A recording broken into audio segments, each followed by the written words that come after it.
Welcome to the next step in your Dream Builder journey. This map represents your journey through the Dream Builder program. To view a summary of any completed courses, move your cursor over the icons marked with blue pins. To see the titles of the locked courses, move your cursor over the icons marked with yellow pins. To view the topics for this course, select the icon marked with the green pin.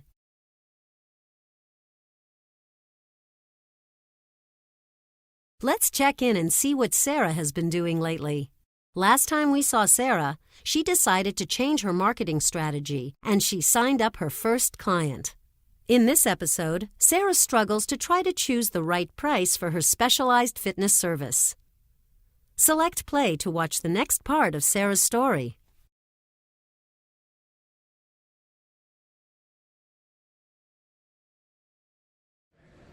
This is going so well. I have one regular client. Now I need more. A lot more.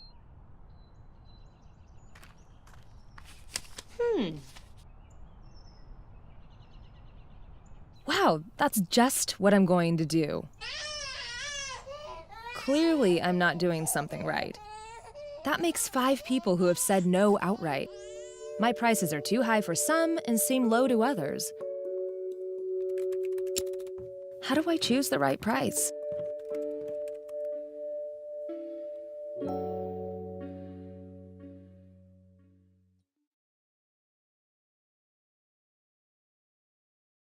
As you watched Sarah struggle to try to set the right price, you may have realized that sometimes setting the right price for your product or service can be complicated.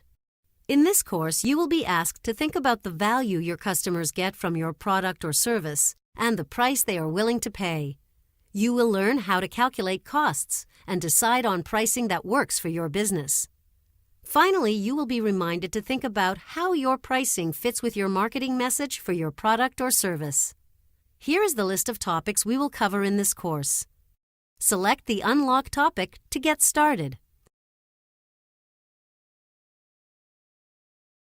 Choosing appropriate prices for your products or services is extremely important. If you choose a price that is too low, you may not be able to recover your costs. And if you set a price that's too high, your potential customers may not be able to afford your product or service. In either case, you could go out of business. So, how do you decide what to charge? I'm going to share the secret to setting prices. It's called the willingness to pay. You need to discover what your target customers are willing to pay for the products or services you provide. Some business owners choose a price based on what their competitors are charging. Others choose a price because they think it sounds good. If you do this, you are only guessing. The real trick to pricing is to understand the value your customers place on your product or service. Value is a very important concept. Think about it this way. Price is what customers pay, but value is what customers get. Value is the benefit that customers receive in exchange for the money they spend. Let me use my business as an example. The value that people get from my catering service is that my products taste better than packaged alternatives from the grocery store. My products are easy to order, and they are conveniently delivered to my customers' offices.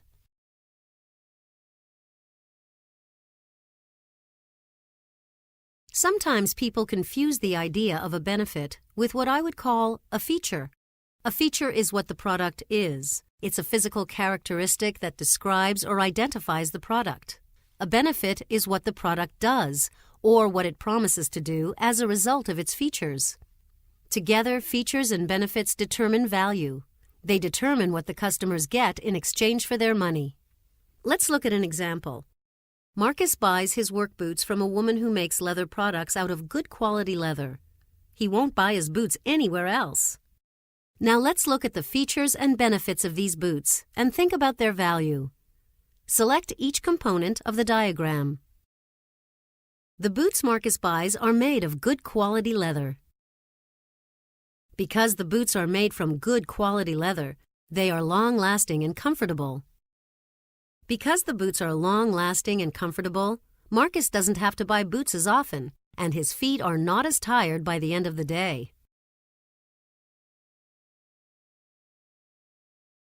If you can identify the features and benefits of your product or service, you can determine the value it provides to your customers, and you will be in a much better position to set a price. Here's an opportunity for you to practice identifying features and benefits. See if you can successfully identify the features and benefits of the service this nail salon provides. Drag each feature or benefit to the appropriate column. When you're finished, select Done.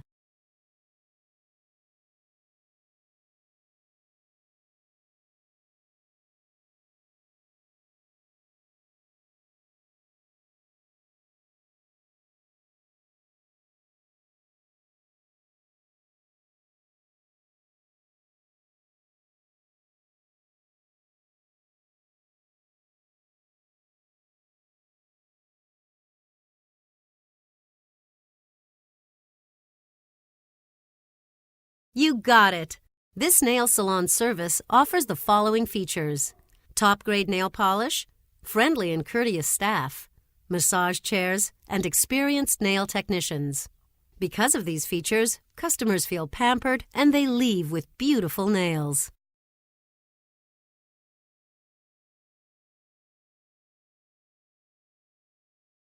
So far, we've explored the idea that value determines what customers are willing to pay.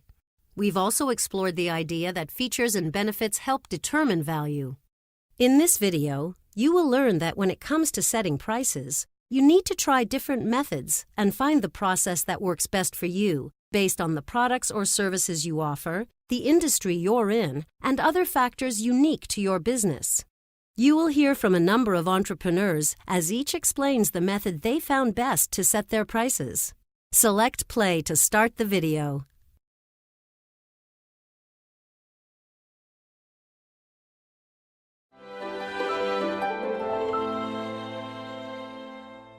We have a fixed rate, and that's based on an hourly rate. So if I think it takes X amount of hours, then I just take that and multiply it by our hourly rate, and that's your fixed rate. We track our time as well. So if I think it's gonna take this chunk of time and it takes a whole lot more, then we'll come back and have the money conversation again. And if it takes less, we'll also have the conversation again. Pricing ranges nationwide. It's 6% to 12% is what medical billers, standalone medical billing companies charge. I'm within that range with all of my clients.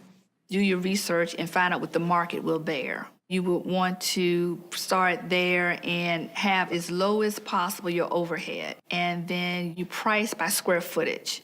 It's very important that you do your cost of goods, not just, putting the flour and the sugar, but also adding all the time that you spend making the cake, all the time that you spend with a consultation with the brides. Your rent, your utilities, your insurance, your phone bill, all of those things. And I think that's the hardest part of a business. And that's what I always encourage, everybody to put all that stuff in paper and compare numbers. I calculated the expenses and what I wanted to make, looked at my selling abilities, and analyzed the market. My market was small business owners, so I looked at their level of comfort in writing checks. The local restaurant owner typically isn't going to feel comfortable in writing me a $3,000 check. They're more in, sure, I'll write you one for $500.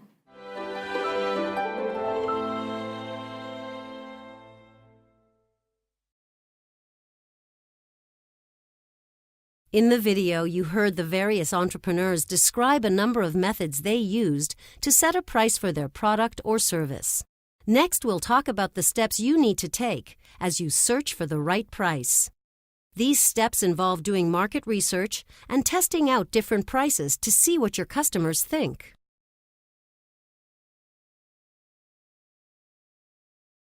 As I said before, you need to discover what your customers are willing to pay. A good starting point for determining this is to look at your competition. What are they charging? What value are they providing in exchange? If you are providing greater value than your competitors, then you might be able to charge more than they do. But if you're providing lesser value, you might have to charge lower prices to be able to compete. While it's important to take your competition's price into account, your price should not be based on this alone. It can serve as a good starting point. But there are other factors you need to consider as well.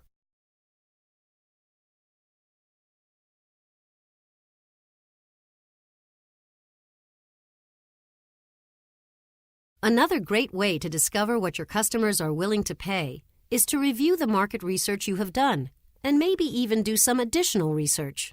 Talk to potential customers about your products and services and ask what they would be willing to pay. You could even watch people shopping and ask them why they buy one product over another one. Ask them what they like and don't like about products and services in the market. You will get a very good idea about what people are willing to pay for. Market research can also help you determine how many people are willing to pay for your product or service. It is important to make sure that there are enough potential customers willing to buy what you are selling.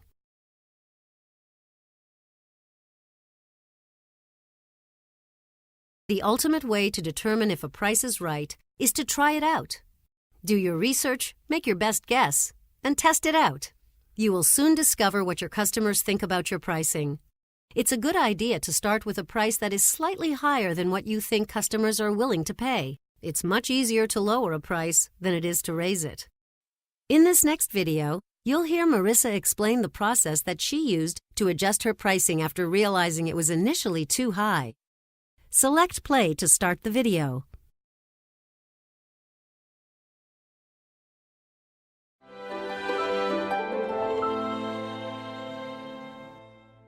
Pricing. I overpriced it first. I worked from what it costs to have me by myself shopping retail and then making a profit margin. I had like this crazy idea that people were gonna pay like a huge subscription fee and then they were also gonna pay for meals, and it was really complicated and nobody could figure it out, and I would get confused and get it wrong half the time. And then I had this moment where I had a client who loved the service and she was like, look, I really love you, but this is like way too expensive and too confusing. And I was like, okay. I then sort of took this leap of faith and said, okay, if I can get to a certain scale, what will my costs be? Instead of having 10 or 15 clients, what if I have 50 clients? What does that look like? And what kind of prices am I able to get from my vendors? I repriced based on that number. And then I went too low because I kind of forgot that actually I might want to make a profit margin. And so then I raised my prices and nobody balked. Everyone was like, okay, that's fine. But it really was based on costs, like looking at costs very carefully and saying, how will these costs change? How will they fluctuate? In a food business, you've got variable markets, right? If you have a drought, prices change, making sure that there was enough of a cushion that I wouldn't be too badly affected if something like that happened.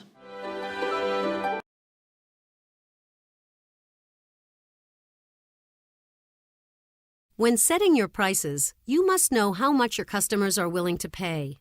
But it's just as important for you to know how much your product or service is costing you. Why is this?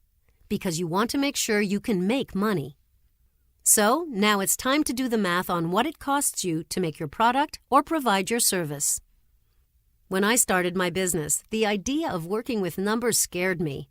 I never liked math in school and was afraid that I would make a mistake. But once I started working with numbers for my business, I learned that it was not as hard as I thought. In fact, I had already been doing math by managing my personal budget.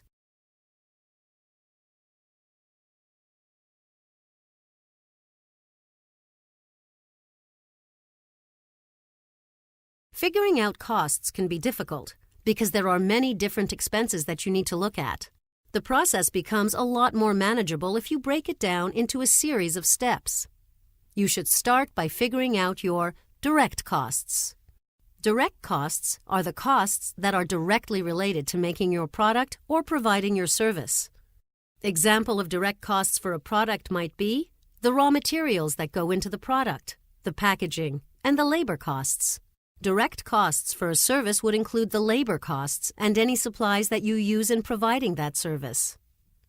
If you are reselling a product that someone else has made, the direct cost will be the price you pay for the product before you put it on your shelves.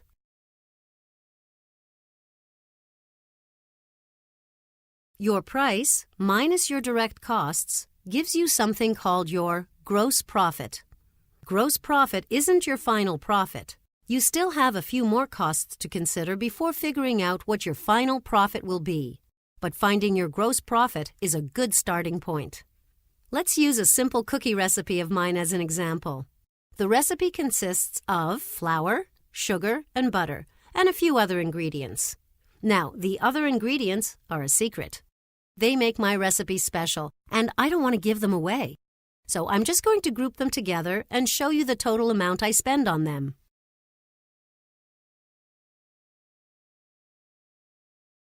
Let's start to figure out my ingredient costs. One tray consists of 60 cookies. To make one tray of 60 cookies, I need 40 ounces of flour, 16 ounces of sugar, and 12 ounces of butter. And of course, I need my other secret ingredients. So, to figure out my costs, we need to look at the cost of each of the ingredients. Flour is 2 cents per ounce. Sugar is 2 cents per ounce. And butter is 11 cents per ounce. My other ingredients cost $1.06 per tray. So now we can figure out the total ingredient costs.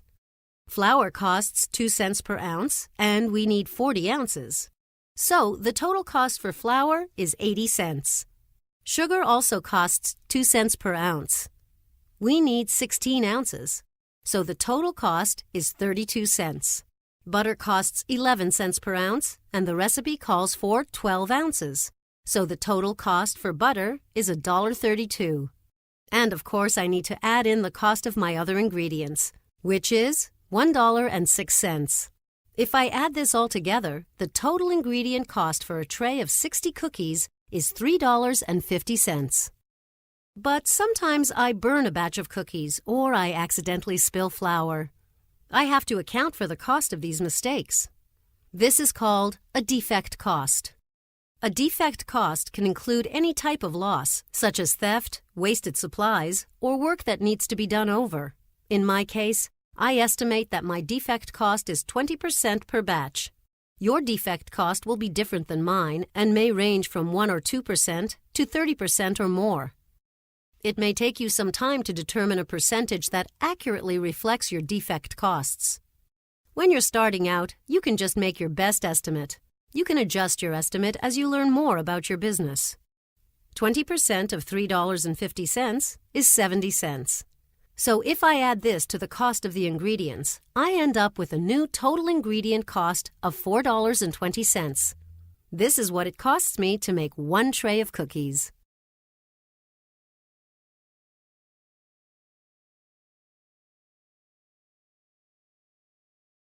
So we know that the total ingredient cost for a tray of 60 cookies is $4.20. Now we need to figure out the labor cost for a tray of cookies. I pay my baker $95 per day. This amount includes her salary and the taxes I need to pay her as her employer. Each day she makes 10 trays of 60 cookies. To calculate the labor cost for one tray of cookies, we divide the cost of my baker by the number of cookie trays that she makes in a day. So, $95 divided by 10 gives us a labor cost of $9.50 for each tray of 60 cookies. Now we have to add the $9.50 labor cost to the $4.20 ingredient cost that we figured out earlier. Together, the ingredients and the labor amount to a total cost of $13.70 for a tray of cookies.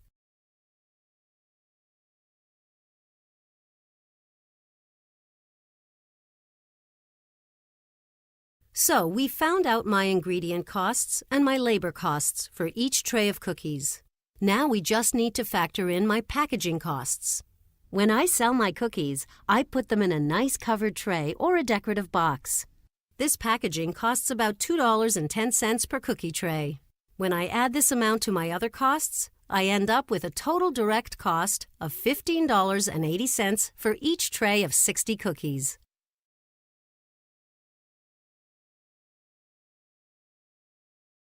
Now that I know my direct costs, I can start to think about my pricing. Let's say that I did my market research and I found out that my competitors are charging $25 for a tray of cookies. Since I use fresh quality ingredients, my cookies have the benefit of a better flavor. I think this benefit creates extra value for my customers. Thanks to my market research, I know my customers are willing to pay for this extra value. They are also willing to pay for the extra value my delivery service provides. Since I bring my cookie trays directly to their offices, they don't have to worry about picking them up. Because of these added benefits, my customers are willing to pay $40 for a tray of 60 cookies. So, when I charge $40 per tray of cookies, with a direct cost of $15.80 per tray, I make a gross profit of $24.20 per tray. So far, it looks like my pricing is pretty good. But I can't forget that I have a lot of other business costs that I haven't accounted for yet.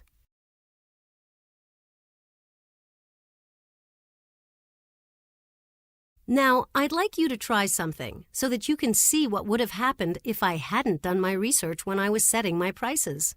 This table shows my direct cost per tray of cookies. To the left of the table, there are 3 price option buttons. $40 is the price I charge. $25 is what my competitors charge.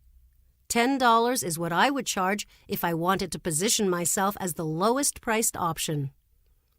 Use the buttons to change my price.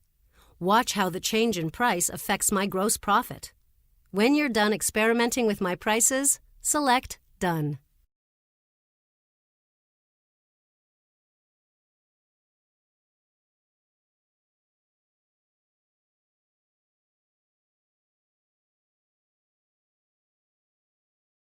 See why it's important to do your research? If I had based my prices solely on what my competitors were charging and set my price at $25, my gross profit would only be $9.20. I would be missing out on an additional profit of $15 per cookie tray.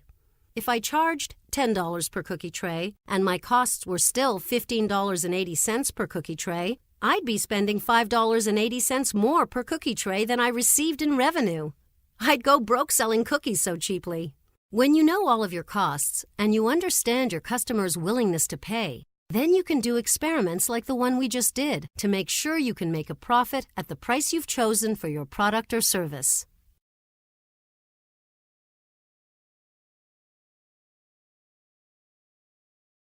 When you set a price, you also have to think about who you are selling to. Are you selling directly to the end customer who will use your product or service? Or are you selling to a business owner who will resell your product or service to the end user? If you are selling to other business owners, they will have to mark up the cost so they can make money too, and also pay their own costs. Suppose that I was selling my cookies to a retail store instead. Could I charge the same amount? Or would I have to lower my price in order for the store owner to make money? Use the buttons to change my price. Watch how the change in price affects my gross profit and the store owner's gross profit. When you're finished experimenting with my prices, select Done.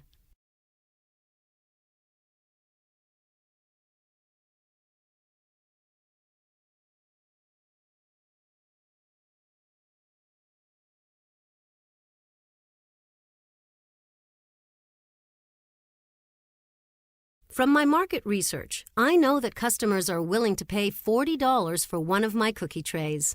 If the store owner is selling directly to the consumer, his price needs to be $40.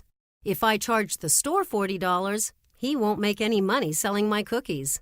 And if he can't make any money selling my cookies, then he won't buy from me.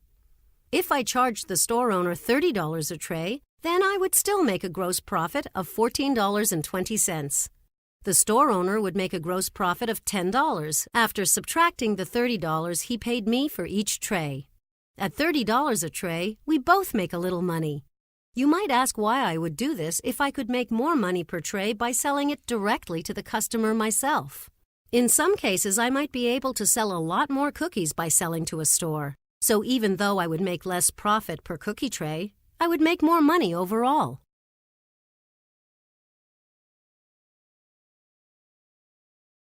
In my cookie tray example, we are talking about physical products, cookies. But what if we are talking about a service? This same technique of figuring out the direct costs works for a service too. If you have a business that provides a service, you may not have any ingredient costs, but you may have costs for labor and supplies. For instance, if you had a childcare service, you might figure out all your costs based on how many children you care for in a month. You would figure out the cost per child instead of the cost per cookie, And your costs might include such things as toys, snacks, or diapers. Your price would be what you charge the parents for your service. Your defect cost might be the replacement cost for broken toys or spilled juice. You would use the same process that we talked about for my cookies to figure out your price and calculate your gross profit.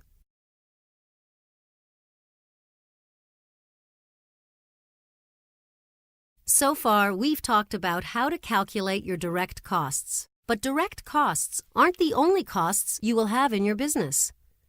You might have to pay rent for your shop or your office, and you will likely have utility bills for things like electricity, phone, water, and gas. Your business might need some special equipment, like ovens, sewing machines, or even a car. And if you do any marketing, you might have some costs for advertising, brochures, signs, or uniforms.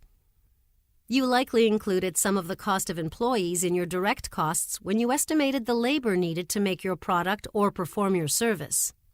But is this the only labor cost you have? Maybe you have a driver or a security guard. And what about your own salary? Most entrepreneurs make the mistake of not paying themselves a salary. They hope to make their money from whatever is left over. You don't want to do this. This business is your job, so you need to plan in your salary.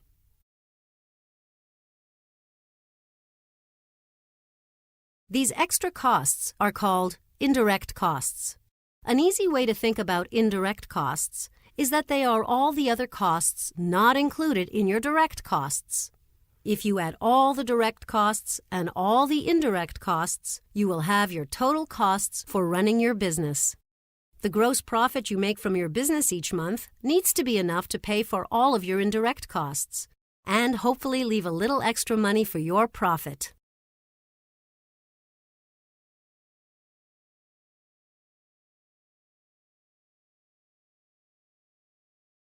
For this exercise, imagine that we are talking about my catering business. See if you can successfully identify which of my costs are direct and which are indirect. Drag each cost to the appropriate category. You can move the options around until you are satisfied with your answers. When you're finished, select Done to see how you did. Are you ready to give it a try?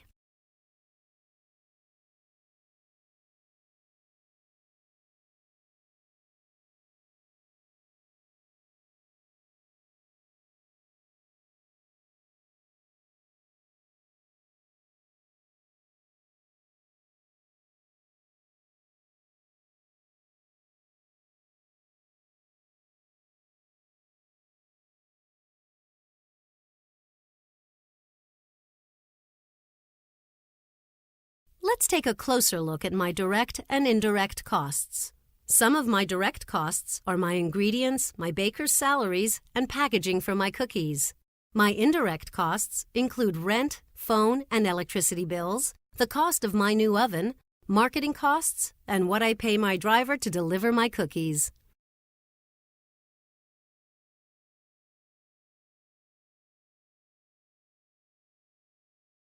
A good way to double-check your pricing is to see how much you need to sell each month to pay for all your indirect costs. Let's go back to my cookie tray example again. Each month, I pay for business items such as rent, utility bills, my salary, equipment costs, marketing costs, and supply costs. My monthly indirect costs add up to about $9,769. Now I have to figure out how many cookie trays I have to sell each month to pay for these costs. If I divide the amount of my indirect costs, $9,769, by my gross profit per cookie tray, $24.20, I get 403.68. I have to sell 403.68 cookie trays each month in order to pay my bills. Since I'm never going to sell 0.68 of a cookie tray, I round this number off to 404. Now, this calculation assumes that I am only selling cookie trays. I sell other products as well, but we'll look at those in a later course.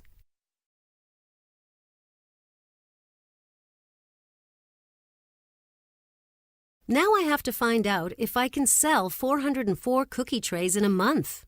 I deliver cookie trays 5 days a week, and there are 4 weeks in a month. If I multiply these two numbers together, I see that I have 20 days to sell 404 cookie trays. If I take the total cookie trays I need to sell in a month, which is 404, and I divide by 20, I see that I have to sell about 20 or 21 cookie trays per day. In my experience, selling this many cookie trays in a day is not a problem, so I feel confident that my prices and costs are in line with the size of my business. In a later course, I will tell you more about tracking your sales and expenses.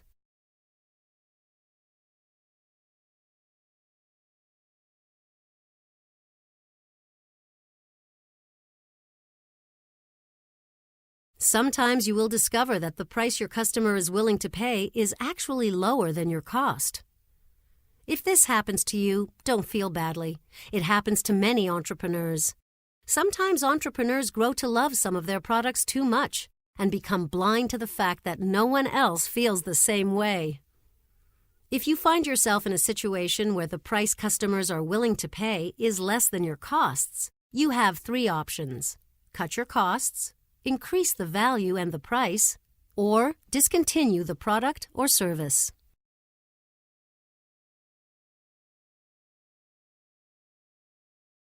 A good first step is to take a look at all of your costs and see if you can find any way to cut them in order to save money.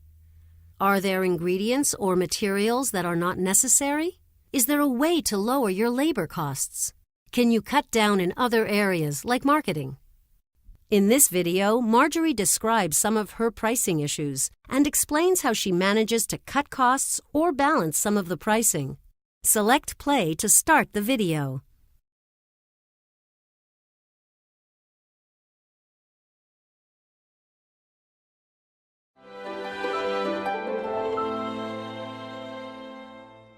Sometimes we spend a lot more time on birthday cakes than wedding cakes, but customers are used to paying more for a wedding cake than a birthday cake. Put together 10 wedding cakes, in 4 hours, but I have this little birthday cake that I just sold for $100 that is taking me 3 hours, to put together. Like just last weekend, I had to do this cake, and it was a Minecraft cake. It took me about 4 hours just on the decorating. I didn't even, bake it or frost it or fill it. I was just doing the design part on it. So that's when, everybody that walked by is like, how much did you charge for that cake? Like all my brothers, how much did you charge for that? Not enough. Not enough. But it's for a lady, that I do all their birthday cakes, and she sends me so much business. So at the end, it kind of makes it up, It makes it up on the cost. There's some things, that we can cheat. A pound of butter cost me $3. A pound of margarine cost me 50 cents. For some products, we can use margarine instead of butter, so that way we can keep our costs down. There's some other things that we cannot, so it kind of balances it out that way.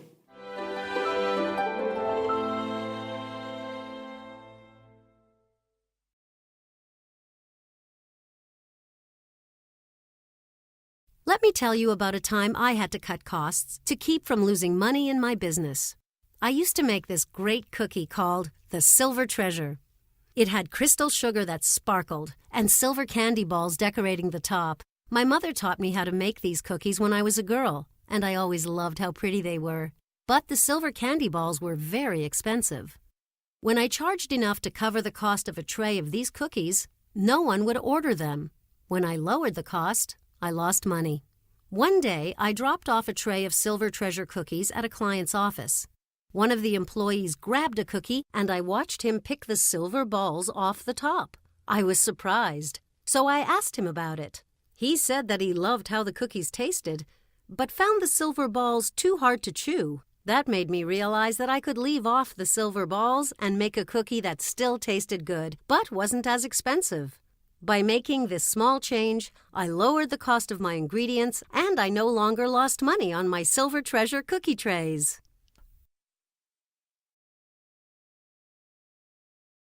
Another way to get your costs and pricing to work together is to find a way to increase the value that your customers see in your product. If you can make the product or service more attractive, then customers may pay a higher price. Here's an example. Marcia owns a restaurant. She had a problem like I had with my Silver Treasures, but hers was with a sandwich she was selling at lunchtime. It was a delicious sandwich, but it had so many ingredients that the cost was more than most people wanted to spend at lunch. She could have removed some of the ingredients to make the sandwich less expensive, but instead, she had this great idea of packing the sandwich up with a simple salad and offering it as a healthy takeout option. Her customers loved the convenience of getting a delicious, healthy lunch they could take with them to go. This extra value allowed Marcia to charge a higher price while keeping her customers happy and selling lots of sandwiches.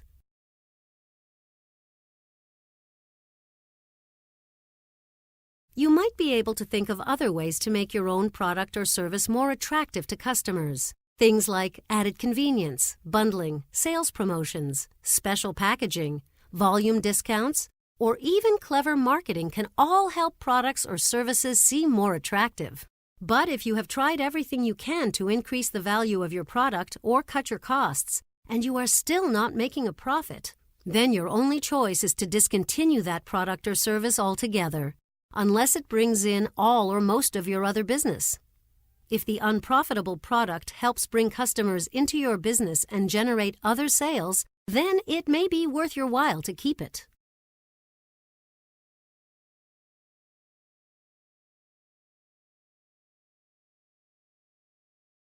There is one final thing that we are going to learn about pricing, and that is, your pricing message should fit with your marketing message. By this, I mean that the price you charge sends a message to your customers about the quality of your product or service. Most people associate price with quality. You want to make sure that the story you are telling with your marketing matches the story that you are telling with your pricing.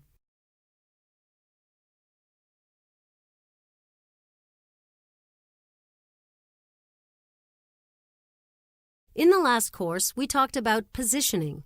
Positioning is telling people about the value of your product or service. So, if you are positioning your product or service to be high quality, then your price will likely be higher compared to your competition. If you are positioning your product or service as a bargain, then your price will likely be lower than your competition. If you have pricing that is generally higher than your competition, but your marketing says that you offer the best bargains in the city, your customers will probably be confused. You want to be sure that your marketing messages reflect your pricing strategy.